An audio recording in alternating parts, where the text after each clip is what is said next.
Vous êtes sur TV5 Monde, merci d'être avec nous, bienvenue si vous nous rejoignez dans 64 minutes. Le Monde en français, c'est l'heure du rappel des titres. Actualité dominée par une sécurité maximale à Sotchi à la veille de la cérémonie d'ouverture des Jeux Olympiques d'hiver. Plus de 5000 caméras, des drones, des missiles solaires et 40 000 policiers et militaires mobilisés pour protéger l'enceinte olympique. Alors pourquoi un tel niveau de sécurité? Eh bien parce que la ville se trouve à une centaine de kilomètres seulement du Caucase Nord et du Daghestan, fief d'une rébellion islamique.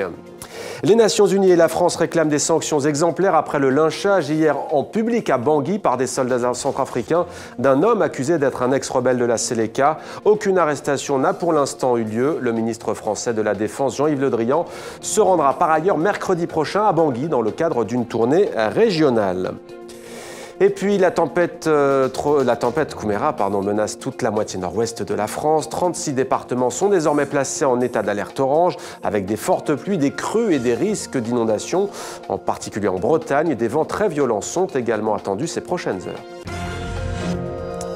Nous sommes ensemble depuis un peu plus de 60 minutes maintenant. Vous avez manqué le début de votre grand journal. Voici l'essentiel de 64 minutes. Ce qui préoccupe surtout Moscou, c'est la sécurité. Avec ces jeux, Vladimir Poutine veut montrer au reste du monde que la Russie est une grande puissance comme les autres. Poutine, il a réussi quelque chose d'assez étonnant cette année. Et c'est vrai quand on le présente à côté du pape comme l'homme de l'année, parce qu'il s'est imposé sur le plan international. C'est en Syrie, c'est lui qui a mené le jeu. Nous ne pardonnerons jamais et nous n'oublions pas ce que fait le régime à nos compatriotes. Nous demandons une Russie libre, une Russie sans Poutine. Il n'y a pas d'excuse culturelle, traditionnelle ou religieuse valable pour ne pas respecter les droits de l'homme. Ensuite, rappelons que les mutilations génitales féminines se produisent aussi bien en Europe que dans nos pays partenaires et qu'il est toujours malvenu de pointer du doigt arbitrairement et globalement le continent africain. Denis Sorensen n'avait plus connu ces sensations depuis 9 ans, depuis un accident et son amputation. Sur ces tests, sa main bionique agrippe, presse et surtout lui rend le toucher, un sens jusqu'alors perdu.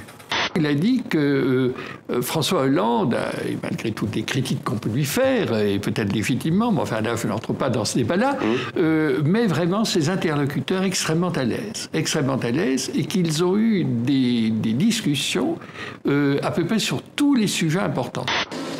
Cette image est censée faire le tour du monde. 3 tonnes d'ivoire réduits en miettes, message de fermeté de la France vers les trafiquants et les consommateurs. La douche froide, Twitter, le réseau social, a publié hier ses premiers résultats depuis son entrée en bourse début novembre et ils ont instantanément refroidi l'enthousiasme des investisseurs. L'action du groupe est en chute libre depuis hier.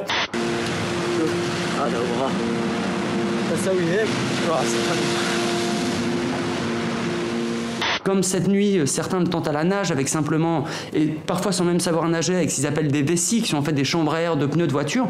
C'est un morceau d'Europe qui est loin de l'Europe, loin des yeux des journalistes, et c'est une place où on peut violer les droits de l'homme. C'est une pièce sur l'aveu, le pardon.